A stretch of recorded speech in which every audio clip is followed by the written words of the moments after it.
নজর রাখবো পরবর্তী খবরে। জেপি নাড্ডার বাড়িতে নৈশভোজে বিজেপি নেতৃত্ব বৈঠকে বাংলা নিয়ে বার্তা কেন্দ্রীয় স্বরাষ্ট্রমন্ত্রী অমিত শাহের। এবার বাংলার জন্য ছাপাও, লড়াইয়ের জন্য তৈরি থাকুন, যেতে হতে পারে যে কোনো জায়গায়। দলের নেতাদের বঙ্গবার্তা এবার অমিত শাহের। একই সঙ্গে বিজেপির পরবর্তী সর্বভারতীয় সভাপতির নামও কিন্তু নির্ধারণ হওয়ার জল্পনা রয়েছে। আর এই সপ্তাহে জেপি নাড্ডার উত্তরসূরির নামে শিলমোহরের সম্ভাবনা, অর্থাৎ কে হতে চলেছে পরবর্তী সর্বভারতীয় সভাপতি, সেই নাম কিন্তু আজকে সেই নাম এই সপ্তাহের মধ্যেই জানা যেতে পারে।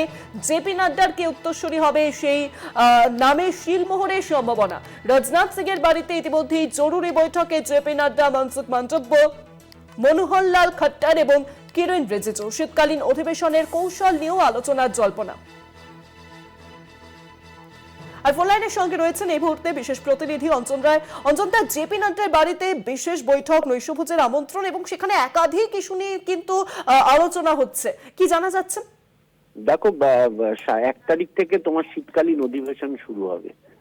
এই অধিবেশনে বিজেপির কি স্ট্র্যাটেজি হবে, সরকার কি বলবে, কি কি বিল আসতে পারে, এই সামগ্রিক বিষয় নিয়ে একদিকে যেমনি আলোচনা হয়েছে, তেমনি অবশ্যই বিহারের পর বাংলার নির্বাচন, সেই বাংলার নির্বাচনের কথাবার্তাও এখানে কিছুটা এসছে বলে আমরা শুনেছি।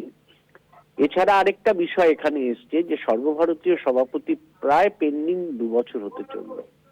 সেক্ষেত্রে নতুন সম্ভাব্য কে হতে পারে সেই সব বিষয় নিয়েও একটি কথাবার্তা হয়েছে বলে আমরা জানতে পারি। মূল বিষয় হচ্ছে পার্লামেন্ট সেশন, তারপরে হচ্ছে তোমার সর্বভারতীয় সভাপতির প্রেক্ষাপটে কে হতে পারেন, এবং তৃতীয় হচ্ছে বাংলার নির্বাচন। এই সবটা নিয়েই কিন্তু আজকের এই বৈঠকে আলোচনা হয়েছে বলে বিজেপি সূত্রে খবর। অনেক ধন্যবাদ অঞ্জন দা, ফোন লাইনের সঙ্গে ছিলেন আমাদের বিশেষ প্রতিনিধি অঞ্জন রায়।